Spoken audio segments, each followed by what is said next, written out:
Hi everybody, my name is Laura, and I'm going to be talking to you about a fingerprinting activity that I'm going to do with the students in my class.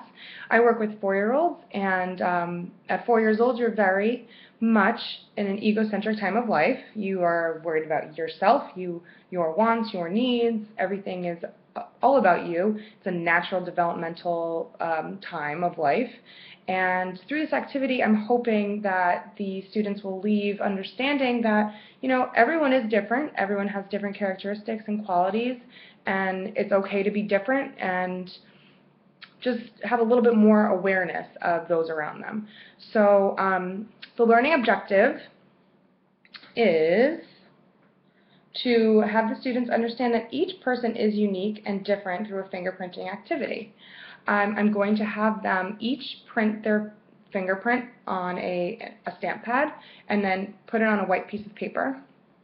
My aim is to have them understand that each person has a unique fingerprint, which makes us all different. By the end of the lesson, I'm hoping the students will be able to see the differences in their fingerprints by examining their prints with a magnifying glass. I will begin by explaining that everybody is different, and I want to engage them by going around the classroom and having them identify differences within the room, within themselves, within myself and the other teachers, and have them point out, some physical, obvious differences between us all. I'm going to then kind of move the conversation into the fingerprint activity and say, there's one thing that they might not even notice, which is your fingerprint. So they will then take the stamp pads, look at their own prints, and pass around magnifying glasses to examine to see if they can see any little differences here and there between their prints. While they're doing this, I'm going to be stressing that everybody is made up differently and reinforce the idea that each of us has our own likes and our own dislikes. So after they're done with their prints and looking at each other's prints, I'm going to ask them to create a picture based off of their own print.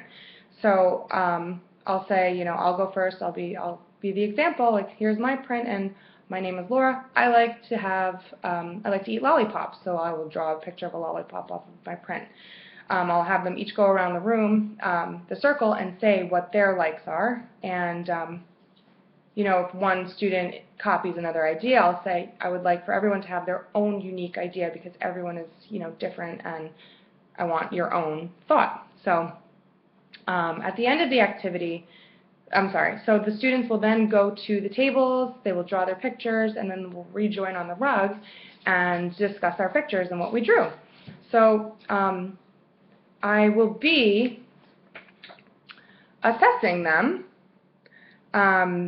I will be observing them and listening to what they're saying to each other through group conversation and at the little table. And I'm going to measure how well they can see the differences between the prints through their conversations in the small groups at the table, as well as the whole group discussion on the rug afterwards. So I'm hoping that, by the end of the activity, they will all kind of understand that everyone is different.